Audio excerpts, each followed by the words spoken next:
Bien sûr, du crypto, les infos crypto pour ceux qui n'ont pas le temps. Cataclysme sur le Bitcoin et les cryptos. Et ça bouge encore ce soir. On va parler du jour d'appelé. En toute franchise, je me suis complètement fait éclater hier. On est descendu beaucoup plus bas que les targets prévus. On va voir pourquoi. Parce que j'entends beaucoup de conneries et beaucoup de choses à ce sujet. Alors qu'il y a quand même pas mal de choses qui sont assez claires. C'est que c'est un pot pourri de pas mal de choses. Le BTC, il perd 6,8%. On est passé sous les 26 000 $, 25 982. On a Ethereum qui perd 4,5%.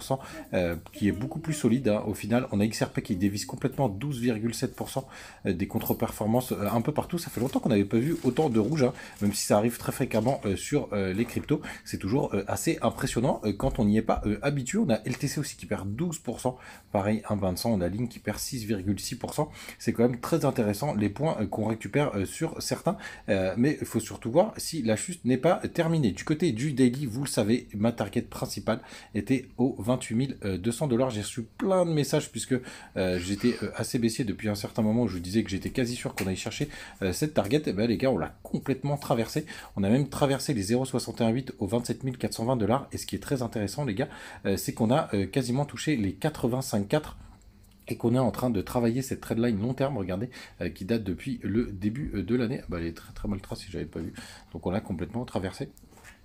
Pour le coup, faudra que je la remette, je la remettrai après cette émission. Donc pour le coup les gars, on a vraiment tapé très très dur. Alors pour le coup, est-ce que on va pouvoir repartir d'ici là? Ben, malheureusement, je pense qu'il va falloir digérer ce mouvement, puisque pour faire simple, on n'avait pas connu un tel crash, flash crash depuis l'affaire FTX. Regardez, c'était ici, on avait touché un point bas sur le RSI qui était aux alentours des 18, et regardez là où on est aujourd'hui, on est aux alentours des 22 pardon, et aujourd'hui on est aux alentours des 19 points, donc on est vraiment très bas sur le RSI.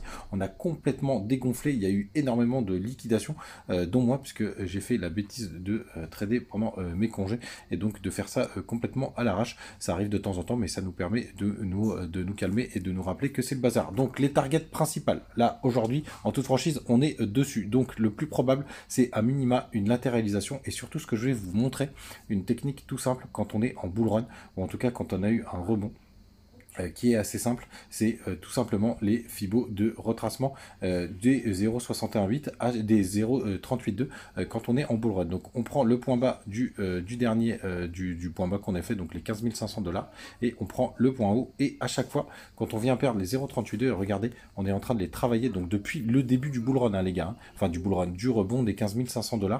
Je suis passé en weekly pour que ce soit plus simple à lire. Donc pour l'instant, quand on est en bull run, on vient jamais casser les 0,382.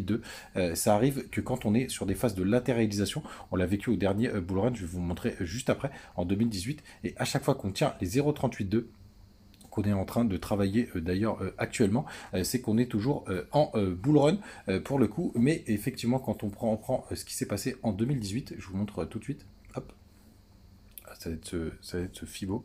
Désolé, c'est un peu le bazar là. Il va falloir que je fasse le ménage. Attendez, je vais voir si j'ai pas un autre graphique un peu plus simple. Hop, on va prendre celui-là peut-être. Celui de Coinbase, allez, on part là-dessus.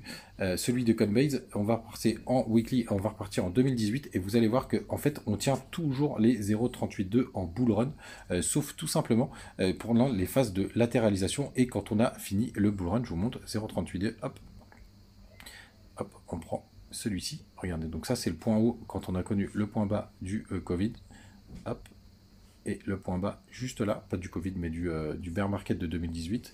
On va réajuster juste ici. En weekly c'est plus simple. Désolé, c'est un petit peu long, mais regardez, là on a perdu les 0,382, et pendant le Covid on a fait quasiment un double bottom. Mais après, pendant tout le bull run, regardez, à chaque fois qu'on a connu des points hauts, on va faire un petit ménage aussi puisque c'est le bazar.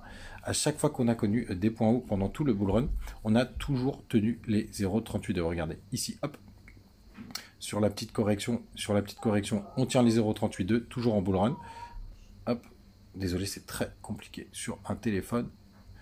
Voilà, c'est un peu fouillé cette émission, les gars. Désolé, hop, c'est les vacances. Mais j'ai des gros doigts. Hop. Donc à chaque fois, on tient les 0,382 dès qu'on a un retracement depuis le bull run. Et regardez ici, pareil. Vous pouvez faire le même exercice. On tient les 0,382 sur le top qu'on a eu juste ici. Et hop, juste après, dès qu'on casse les 0,382 de Fibo de retracement, hop, on se retrouve en bear market. Et vous voyez ici, même si on a eu le rebond où on a touché un nouveau plus haut, dès qu'on a cassé les 41 000 $, grosso modo 41 500, on est passé en bear market. Je vous pouvais faire l'exercice pareil sur les derniers bull runs, vous allez voir, c'est assez exceptionnel et ça fonctionne très très bien. Les gars, vous savez tout, on va quand même parler de tout ce qui s'est passé du côté des news. Pour moi, le plus important, le flash crash, il est dû tout simplement à beaucoup trop de leverage. On voyait les positions, elles étaient en train d'exploser pendant qu'on était en train de corriger. Tout le monde était en mode de buy the dip. Vous regardez, ça s'est passé pendant cette période et d'un coup, bam, on a eu ce fameux flash crash juste ici qui était juste là, regardez. Et là, d'un coup, tout simplement, on a liquidé. Regardez le nombre de positions qui ont été, qui se sont fermées. Ça faisait longtemps qu'on n'avait pas eu une mèche aussi importante. Ça s'est passé vers 2 h du matin. J'ai un petit décalage horaire par rapport où je suis, vers 1 h du matin. Et on n'avait plus du tout d'achat spot. Les fundings sont passés ultra négatifs puisque tout le monde a commencé à shorter. Et là, pour le coup, je pense qu'on va avoir besoin d'une petite latéralisation. Du côté des news, tout ce qui s'est passé qui ont permis de faire tout ça. Tout simplement, on va avoir le sujet de, pour moi, qui sont les liquidations, qui ont entraîné plusieurs liquidations, tout simplement. Et aussi, vous avez le sujet du côté de Tesla qui aurait vendu, qui a vendu, pardon, c'est pas qui aurait vendu une partie de ses bitcoins. Vous avez le sujet d'Evergrande qui s'est déclaré en faillite. Vous avez pas mal d'articles qui sont du côté de Investing et vous avez aussi SpaceX pour le coup qui serait en vente. Enfin bref, il y a pas mal de petites choses. Je vous laisse regarder tout ça. Et c'est Ethereum qui a pris le plus cher. Donc pour moi, tout ça, c'est un pot pourri de pas mal de choses, tout simplement. Et surtout, ça a été assez violent. Donc les gars, très important de bien avoir un risk management et de bien placer ses stop loss pour pas faire les conneries. Ça arrive de temps en temps. Pour le coup, moi, je me suis fait punir. Ça arrive aussi. Je préfère vous le dire quand ça m'arrive parce que c'est la réalité.